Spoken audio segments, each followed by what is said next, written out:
धकुआखाना थाने के अंदर सापुतिया चेतिया गांव में 2 तारीख के अर्ली मॉर्निंग आवर्स में अराउंड 4:30-5 बजे धकुआखाना थाने में एक खबर मिला था कि एक बर्न्ट बिना हेड का एक डेड बॉडी मिला है और इमीडिएटली थाने से the police team went to the spot और स्पॉट पे जाते वक्त वहाँ एक 2 चप्पल मिला, एक टॉर्च लाइट मिला, एक लाठी मिला और जहाँ वो मॉर्टल रिमेन्स था, बर्न्ट मॉर्टल रिमेन्स था, उसके सामने एक जर्सी मिला। इसके बेसिस पे हमें ये बताया गया कि सुनील गोगोई नाम का एक पर्सन का ये डेड बॉडी है करके उनके घर वालों ने खबर दिया था। जहाँ डेड बॉडी मिला उनका घर से अराउंड 280 to 300 मीटर्स की दूरी में थे। तो बिकॉज़ डेड बॉडी में हेड नहीं था और वो पूरी तरीके से जला हुआ था, हमने फॉरेंसिक टीम गुवाहाटी का रिक्वेस्ट करके एक एफएसएल टीम आया था गुवाहाटी से, सीआईडी से भी एक टीम आया था headed by IG CID and CID का एक डॉग स्क्वाड का भी एक टीम आया था। इस टाइम हमें ये पता चला कि बॉडी आइडेंटिफाई करना बहुत ज़रूरी है क्योंकि 30 तारीख सुबह 9 बजे से उनका ही घर में रहते हुए जहांगीर हुसैन करके एक धुबरी का उनका जल जीवन मिशन में जो काम करता था वो एक लेबर मिस्त्री भी गायब था। तो नेक्स्ट डे इवेंट का नेक्स्ट डे डीजीपी सर भी स्पॉट विजिट किए थे। तो उस दिन शाम को फॉरेंसिक टीम के प्रेजेंस में और एलएमसीएच का डॉक्टर्स के प्रेजेंस में जो भी डेड बॉडी का रिमेन्स था, हमें अराउंड 100 बोन्स का टुकड़ा मिला था और उनका जो डेड बॉडी का जो मांस मिला था और बाकी जो भी बोन्स का रिमेन्स मिला था, ये बहुत साइंटिफिक तरीके से और फॉरेंसिकली ये कलेक्ट किया गया था। और कलेक्ट करने के बाद हमारा लीगल प्रोसीजर के बाद पोस्टमार्टम के लिए भेज दिया गया। तो जिस तरीके से क्राइम सीन था और सीआईडी और फॉरेंसिक टीम और डीजीपी सर के विजिट के बाद हमारा इन्वेस्टिगेशन के लाइन ये था कि क्राइम सीन में थोड़ा सा स्टेज्ड जैसा लगा क्योंकि डेड बॉडी पूरी की तरीके से जला हुआ था, लेकिन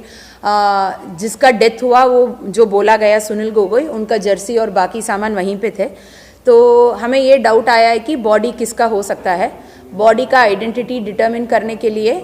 जो हैदराबाद में सेंटर फॉर डीएनए फिंगरप्रिंटिंग जो इंस्टीट्यूट है वहाँ पे उनका remains centre for DNA fingerprinting में उनका जो मॉर्टल रिमेन्स है वो भेज दिया गया और उसके साथ डीएनए मैच करने के लिए सुनील गोगोई का 2 रिलेटिव्स और जहांगीर हुसैन जो मिसिंग लेबर था उनका भाई जहीदुर रहमान, इनका भी ब्लड सैंपल भेज दिया गया। भेजने के बाद अब आज डीएनए रिपोर्ट आया है। डीएनए रिपोर्ट में यही बताया गया है कि जो मॉर्टल रिमेन्स है उसका डीएनए जहीदुर रहमान जो जहांगीर हुसैन का भाई है उनके साथ मैच कर रहा है। तो इससे ये क्लियर होता है कि जो एक बिना सर का जो डेड बॉडी मिला था वो सुनील गोगोई का नहीं है, वो बॉडी है जहांगीर हुसैन का। और इन्वेस्टिगेशन के दौरान काफ़ी टेक्निकल एनालिसिस भी किया गया और काफ़ी उनका फिनेंशियल स्टेटमेंट्स इस चीज़ों का एनालिसिस किया गया। इन्वेस्टिगेशन के दौरान ये पता चला कि लास्ट 1 मंथ में मतलब अप्रैल और मई महीने में सुनील गोगोई ने इंश्योरेंस पॉलिसीज़ खोला है जिसका पे आउट अमाउंट अराउंड 41 लाख्स है और ये सब इंश्योरेंस पॉलिसीज़ का नॉमिनी उनकी वाइफ पुष्पा गोगोई वो है। और इन्वेस्टिगेशन के टाइम पे ये भी पता चला कि जहांगीर हुसैन 29 रात को सुनील गोगोई के घर में ही रुके हुए थे और 30 तारीख को सुनील गोगोई धेमाजी जाने वाले थे और उनको हमें ये बताया गया कि जहांगीर को कहीं रास्ते में छोड़ दिया और उसके बाद जहांगीर उस स्पॉट से गायब है। लेकिन टेक्निकल एनालिसिस के वक्त हमें ये पता चला कि जहांगीर जो हमारा क्राइम सीन है अराउंड 6:30 इन द इवनिंग 1 जून को उसी के आसपास कहीं थे, ये हमारे टेक्निकल एनालिसिस से पता चला था। तो ये सब एनालिसिस के थ्रू हमें यही डाउट था कि सुनील गोगोई का बॉडी ये शायद नहीं है। इसीलिए डीएनए फिंगरप्रिंटिंग बहुत ज़रूरी था। एंड इसके बाद अभी आज डीएनए का रिजल्ट जब आ गया, ये अभी निश्चय हुआ है कि ये जो डेड बॉडी है ये सुनील गोगोई का नहीं है, बिकॉज़ ये पूरा एक नाटक के तरीके से ये रचाया गया है कि हमसे बोला गया कि सुनील गोगोई का बॉडी है, उनकी वाइफ ने एक एफआईआर दिया है कि वो उनका हस्बैंड का ही बॉडी है। तो आज अभी एक फ्रेश मर्डर केस रजिस्टर होगा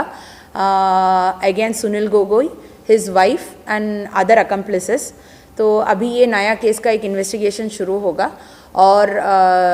1 जून रात को 8 बजे से Sunil Gogoi has been absconding, और अभी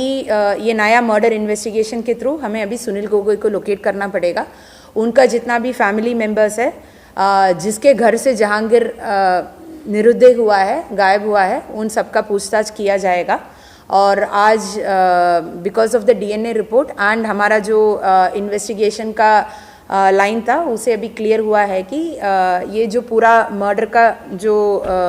स्टोरी बताया गया ये एक फॉल्स स्टोरी है। एंड बाकी मर्डर इन्वेस्टिगेशन के थ्रू बाकी डिटेल्स जो है इन्वेस्टिगेशन से पता चलेगा।